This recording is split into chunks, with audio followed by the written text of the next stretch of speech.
Europe Matin, Dimitri Pavlenko. 7h13, ambiance houleuse hier à l'Assemblée nationale au deuxième jour de débat dans l'hémicycle sur la réforme des retraites. L'article 1 du texte a tout de même été adopté. Alors qu'en sera-t-il des suivants?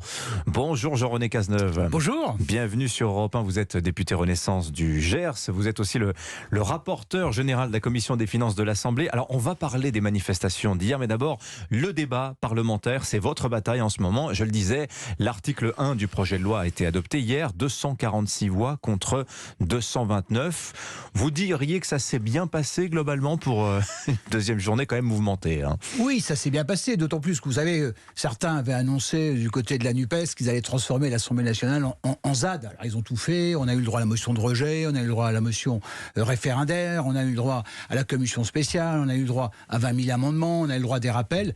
Voilà, le débat a lieu, j'en suis ravi, c'est ce que nous voulons. Le débat a lieu, est-ce qu'il ira jusqu'à son terme? Puisque malgré tout, le temps vous est compté, puisque à la fin de la semaine prochaine, le débat doit partir au Sénat. Pensez-vous que vous aurez bouclé l'examen de tous les amendements, de tous les articles du projet de loi? C'est notre souhait, parce que nous souhaitons évidemment que ce débat ait lieu, que les Français soient témoins des projets des uns et des autres. Maintenant, la balle est dans le camp des oppositions qui ont déposé 20 000 amendements, sachant pertinemment que quand vous déposez 20 000 amendements, eh bien vous ne pouvez pas tous les examiner. Donc soit ils retirent leurs amendements et on ira jusqu'au bout de ce texte, oui, soit ils ne le font pas. Est-ce que tout est acheté parmi les amendements qui défilent les uns derrière les autres, Jean-René Cazeneuve? Non, tout n'est pas à jeter. D'ailleurs, on a déjà beaucoup évolué par rapport à ce qu'était le texte initial. Vous le savez, il y a eu un temps de concertation entre le gouvernement, la Première ministre et les oppositions, les syndicats, qui a duré pratiquement 3 mois. Il y a eu le temps de la manifestation, d'une certaine manière. Maintenant, avec des messages de la rue que nous avons entendus pour un certain nombre d'entre eux en tous les cas. Oui. Puis maintenant, il y a le temps parlementaire. Effectivement, il faut continuer à faire évoluer ce texte. On a bien compris que le ton, aujourd'hui, du côté de l'exécutif, en tout cas, hein, c'est celui de la fermeté. On ne bougera plus. Les 64 ans ne sont plus négociables. A dit très clairement Elisabeth Borne il y a maintenant une dizaine de jours. Est-ce que c'est l'ambiance au sein du groupe Renaissance et plus globalement le groupe de la majorité qui inclut aussi Horizon, de même que le Modem, Jean-René Cazeneuve?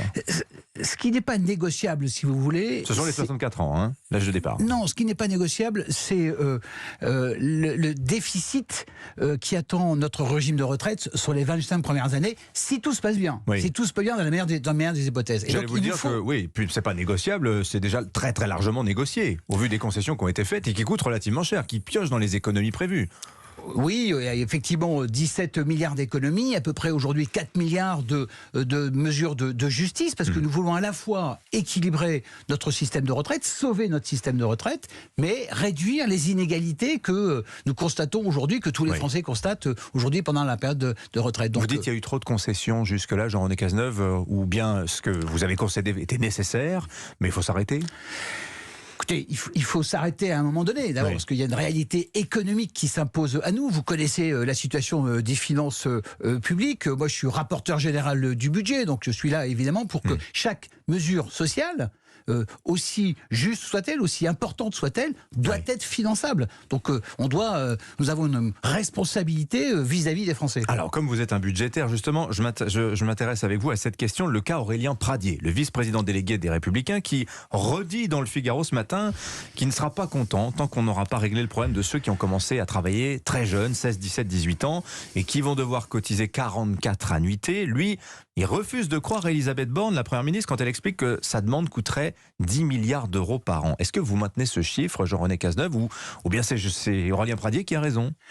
Quelle est la crédibilité d'un homme politique qui, a 6 mois encore, défendait le départ à la retraite à 65 ans? Quelle est la crédibilité d'un homme qui appartient à un parti politique qui, chaque année au Sénat, dépose un amendement pour un départ à 60 ou 65, à 64 ou 65 ans? Quelle est la crédibilité? Moi, ça ne m'intéresse pas, franchement. Je pense qu'il est dans une sorte de dérive personnelle, comme on en connaît beaucoup en politique. Oui, d'hommes qui se voient plus haut qu'ils ne sont. La réalité aujourd'hui, c'est qu'avec la très grande majorité des députés LR, avec leur patron au Sénat, avec leur patron à l'Assemblée nationale, avec leur patron Éric Ciotti, ils vont voter la réforme. Ils vont voter la réforme. Et nous avons fait un certain nombre de concessions pour arriver à ce compromis. C'est ça qui nous importe. J'ai beaucoup de questions encore pour vous. Les intimidations aussi. On sait que les députés du Rassemblement national ont reçu des messages leur disant « Vite sortez, vous avez un proche à l'hôpital » au moment de présenter leur motion référendaire. Alors il fallait qu'ils soient tous là. Des députés Renaissance ont reçu des menaces. C'est votre cas, Jean-René Cazeneuve, et votre commentaire sur cette... Non, j'ai bien reçu des menaces de mort pendant la période la crise des Gilets jaunes. Là, je n'en ai pas reçu, mais je dis bien que je suis solidaire avec tous les députés qui reçoivent des pressions extrêmement fortes. Ça n'est pas ma vie. Évidemment, quel que soit leur groupe politique, ça n'est pas ma vision de la démocratie. Donc non, cette pression sur les hommes politiques continue, permanente, n'est absolument pas acceptable. Le but, c'est quoi pour vous, Jean-René Cazeneuve? Qu'on évite le 49-3? Si le gouvernement est obligé d'utiliser l'arme absolue, quelque part, c'est une défaite politique? Nous ferons tout pour éviter le 49-3. Et la méthode de la Première ministre, depuis le premier jour où elle a été nommée à Matignon, c'est de rechercher des consensus, des compromis. Nous y sommes toujours arrivés.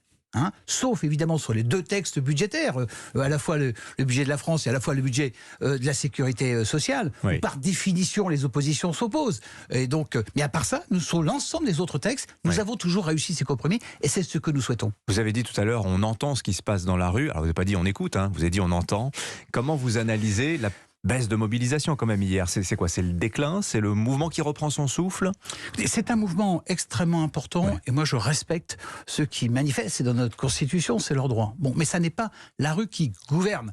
Donc écoutez, allez à la rencontre des gens aujourd'hui qui s'inquiètent pour leur cas particulier. C'est normal, c'est ce que nous faisons. Et nous avons fait considérablement évolué déjà notre projet avec les feedbacks que nous avons reçus des partis politiques, des Français que nous avons rencontrés dans chacune de nos circonscriptions. Vous savez, quand je vais au marché d'Auch, eh bien écoutez, je rencontre beaucoup de gens qui viennent spontanément me dire pourquoi il faudrait encore transformer cette réforme.